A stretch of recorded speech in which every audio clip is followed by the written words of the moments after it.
Clinic, and today I just want to share some thoughts on anxiety and natural medicine's approach to anxiety. Um, seems to be a lot of anxiety going on right now with current events and all. So I thought maybe I'd share some ways to help deal with it. And first, I just want to kind of point out that there is general anxiety, we kind of experience now and then there's more clinically, concerning type, anxiety where people have been clinically diagnosed and it's more frequent, more constant, more of a serious pattern that needs to be dealt with. Okay, so if you're in that latter category, I just want to suggest that you need to seek out professional help to get you in a better place and help you maintain, okay, feel better. So, just in general, anxiety. First of all, I like to describe anxiety from kind of an energy pattern point of view. Emotions are like energy patterns, something that we can kind of understand better. The first time I thought about anxiety and I felt anxiety and I had to deal with that, I didn't really call it anxiety. I just felt uncomfortable and, maybe a little nervous or something. And so sometimes it's hard to put a name to something. But when I look at it from an energy point of view, it makes a little more sense to me. So anxiety is like a rising. If we think of energy as expanding, contracting, rising, sinking, this kind of natural energy. You can feel this within you. If you get a lot of energy, you're up, you're excited. If you're kind of down and not so much energy, maybe you're feeling depressed, right? Well, anxiety is a rising in the upper part of the body. We feel it most. There's an imbalance. There's more excess energy in the upper part of the body. Okay, we feel like we're coming out of our root, up on our toes. All of our energy and attention is in the upper part where our senses are mostly eyes, ears, very, very active. And what ends up happening and why it makes us feel uncomfortable is because of this excess in the upper part of the body. It squeezes on our lungs, it squeezes on our heart. And that's so important, right? Like those organs are so important for pumping blood and getting oxygen in the body. If you're in a situation where you can't breathe, it's stifling, maybe it's too hot, maybe there's a lot of dust in the air and you're not really wanting to breathe in much. Okay, maybe there's pressure on you, and it's difficult to breathe. So you want to, it's hard to breathe. It's going to make you feel kind of anxious to begin with. So in that aspect, that's another way of looking at how anxiety can be kind of described and felt. But the way I would talk about it is that there's this rising excess in the upper part of the body that's affecting the lungs and affecting the heart. We want to move that excess, we want to get it out, and we want to try to prevent it from building up to begin with. And this is all part of kind of diagnosing, in a way, uh, your health. Depending on um, your health and the status of your health and what is ailing you will depend on how anxiety could be treated. It could be different for different people. Okay, so again, anxiety is like an excess in the upper part of the body. Another way to talk about this, I like to talk about yin and yang, these kind of opposite forces in nature that need to come together in harmony. So let's use different words. Think about fire and water. Now, anxiety is more in that fire category, right? Active, hot. Um, and water is the opposite. Water sinks and it's cooling and settling, and when it reaches the bottom, it's still. And stillness and that water quality, that is the therapy for the fire, for the anxiety. Okay, we need to engender stillness, calmness in our body. Okay, so with that said, sometimes anxiety is a type of condition where there's excess fire and we need to cool it down.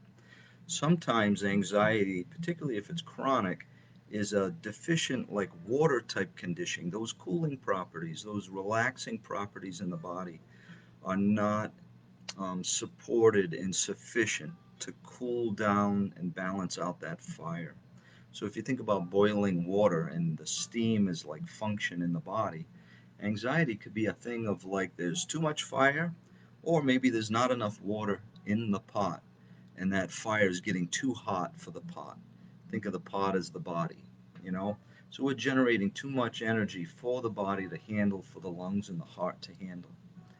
Okay, and oftentimes with anxiety, especially if it's chronic, it has a lot to do with some fundamentals of like the quality of your sleep and the quality of your diet and your ability to digest your food. Those are areas to focus on.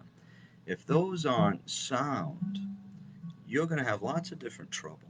Okay, and sometimes people are chasing those troubles, but they're not focused on the fundamentals, the foundational aspects of your body, the functions or support that your body needs through sleep and diet and digestion.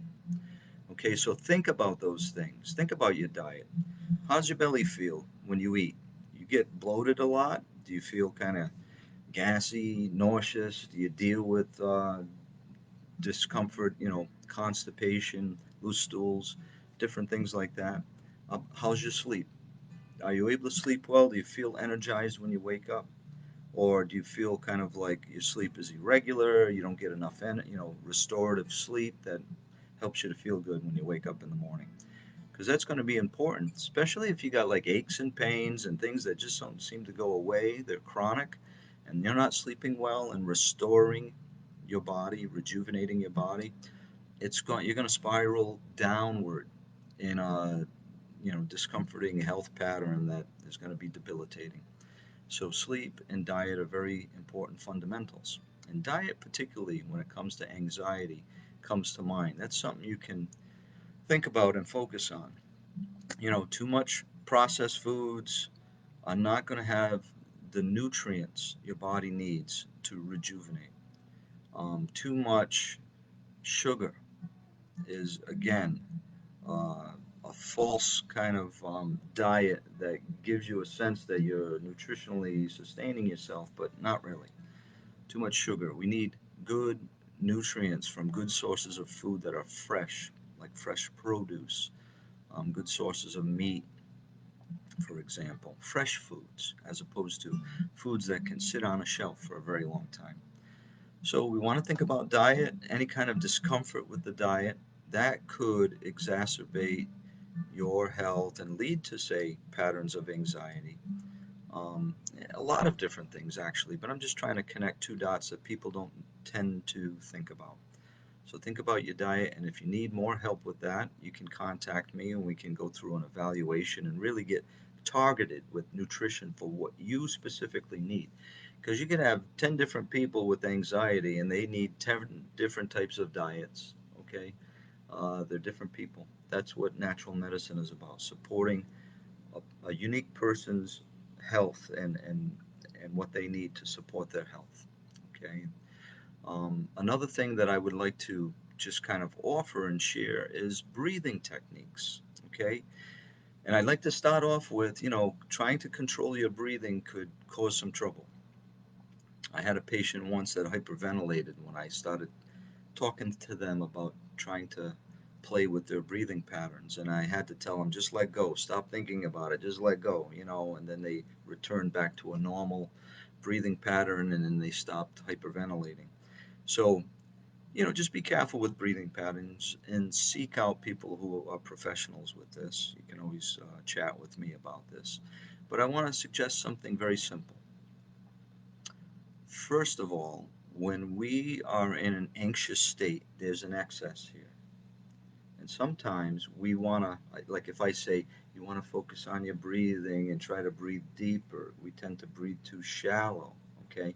That's a standard. Everybody's breathing too shallow. We need to be more conscious of our breathing.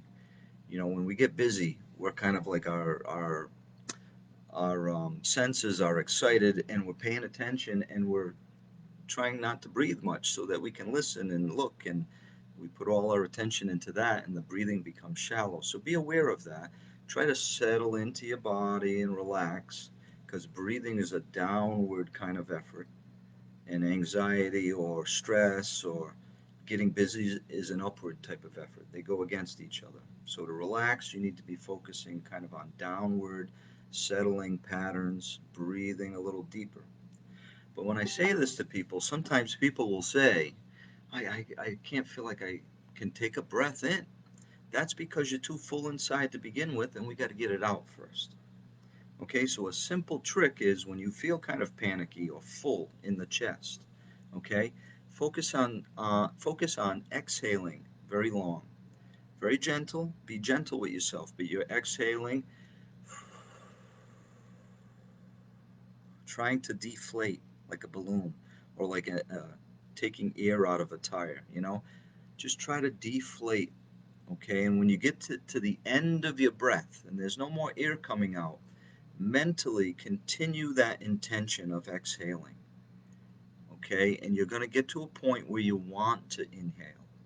And at that point, breathe in, allow the air to come in, and it'll feel like a refreshing breath, a real rejuvenative and restorative type breath that is nourishing to you. Something that can really settle you in the moment, especially when you're feeling more panicky. And you may have to do it a few times. Exhale long. Once you run out of air, mentally, intentionally continue that breathing pattern until you feel like you need to breathe in. And then you breathe in and you be gentle. Don't be like, forcing it out and sucking it in. And try to be gentle. Try to do this in a meditative way, in a calm way. That would be very therapeutic. And another thing to think about outside of that immediate fullness, that acute situation where you feel kind of full and panicky and anxious, normally a nice thing to do is to try to always check in with yourself and try to breathe comfortably in and out a little bit deeper. It'll be more cooling and cleansing for you. And, sometimes when we get into stressful patterns and it starts to build up this kind of anxious and panicky feeling, we want to be aware of that and try to avoid that. And one way to do that is to regulate the mind. The mind is such an important thing in the body too. That could be very dangerous, actually. We sometimes it becomes unhinged and it's bouncing all over the place like a monkey, and we need to harness that energy, center it, and ground it, and calm it down. Okay, sometimes we get just unnecessary thinking going on, busy minded.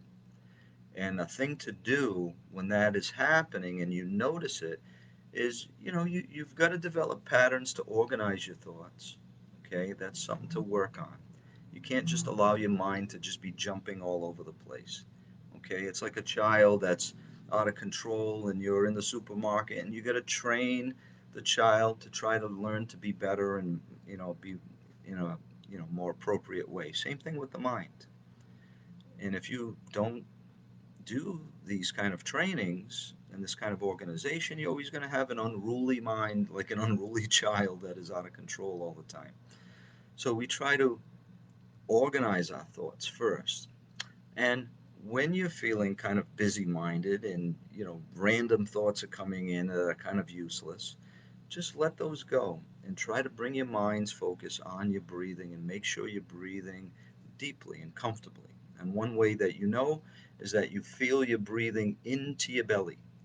Okay, if I had to show you my breathing, maybe I turn sideways, my belly expands when I have a nice water breath.